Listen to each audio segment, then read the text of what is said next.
বন্ধুরা তোমরা লাইভ করছো কিন্তু লাইভের মধ্যে সাউন্ড বন্ধ হয়ে থাকতেছে। তোমরা যে কথাই বলতেছো না কেন, কেউ এই কথা শুনতে পাচ্ছে না। এই সমস্যাটা কিভাবে সমাধান করবে আমি তোমাদেরকে দেখিয়ে দেব।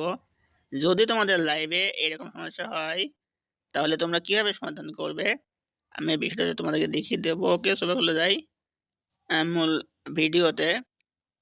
কেউ স্কিপ করে দেখবে না, স্কিপ করে দিলে কিছু কেউ বুঝতে পারবে না।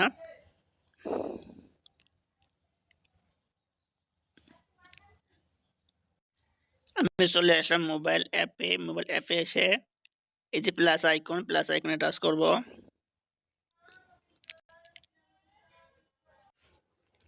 এবারে এই যে পেন্সিল আইকনে টাচ করব।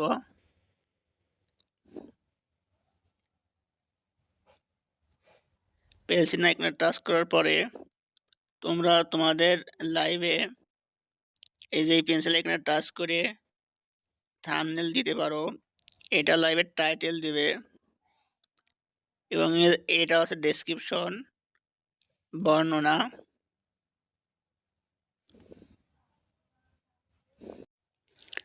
বন্ধুরা এই যে একদম নিচে উন্নত সেটিং, এইটাই টাচ করবে। যাদের মনি চ্যানেল তারা এইটাই টাচ করে এই যে দুইটা অপশন আছে, এই যে এখানে দুইটা অপশন, এই দুইটা অপশনকে তোমরা চালু করে নেবে। যাদের মনি চ্যানেল এই যে দুইটা চালু করে নেবে। চালু করে নিয়ে আমি এখান থেকে বের হবো, এই জন্য ওই যে অন্য সেটিংয়ে এখানে তীর চিহ্ন রয়েছে, এটাই টাচ করে এখান থেকে বের হব।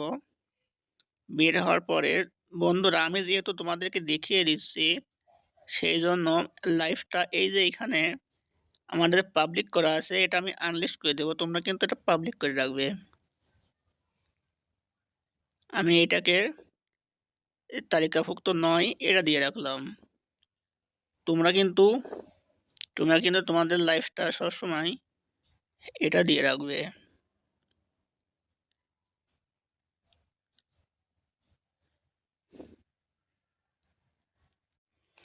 বন্ধুরা এইবার এই যে পরবর্তী টাচ করলাম এবং বন্ধুরা তোমরা কিন্তু তোমাদের লাইফটা সবসময় এই যে এই অপশনটা চালু রাখবে, এই যে এটা চালু রাখবে না।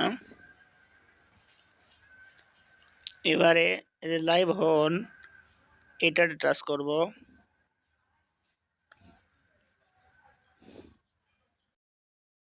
আমার লাইভ কিন্তু চালু হয়ে গেল।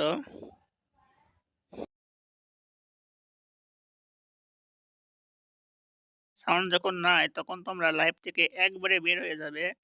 এই যে মাঝখানে যে গোল চিহ্ন থাকে ওইখানে টাচ করে একবারে বের হয়ে যাবে। বন্ধুরা এইবার তোমাদের লাইভের সাউন্ড যে বন্ধ হয়ে গেল, এটাকে ঠিক করার জন্যে তোমরা এইবার এই যে অপশনটায় টাচ করবে। এই অপশনটায় টাচ করলে পরে দেখো এই যে এখানে কয়েকটি অপশন, এই যে সব কয়েকটা অপশন আছে, এইগুলা কেটে দিতে হবে। এই যে এইভাবে কেটে দিতে হবে। এইভাবে যদি কেটে দাও এই অপশনগুলা, তাহলে লাইভের সাউন্ড চালু হয়ে যাবে। সাউন্ড বন্ধ হয়ে থাকা যে অপশনটা ওটা বন্ধ হবে এবং লাইভের সাউন্ড অপশনটা চালু হয়ে যাবে। এবারে তুমি তোমার সেই লাইভ অপশন কিন্তু চলতে আছে। এবার তুমি ইউটিউব অ্যাপে গিয়ে আবার চলে যাবে সেই লাইভে। বন্ধুরা এই যে এখানে লেখা আছে যে আবার শুরু করুন, তুমি এটাই টাচ করবে। তাহলে তুমি যে এই যে পূর্বে যে লাইভটা চালু করেছিলে এইখানে যদি টাচ করো তাহলে সেই পূর্বের লাইভটা তোমার আবার চালু হবে, আবার চলবে। বন্ধুরা তোমাদের যে সমস্যাটা হয়েছিল ওটা তোমরা কিন্তু এভাবে সমাধান করতে পারো। আশা করি বুঝতে পেরেছো যে সমস্যাটা কীভাবে সমাধান করতে হয়। তোমরা এইভাবে যদি কাজ করো তাহলে তোমাদের সমস্যাটা সমাধান হয়ে যাবে, আশা করছি ইনশাল্লাহ।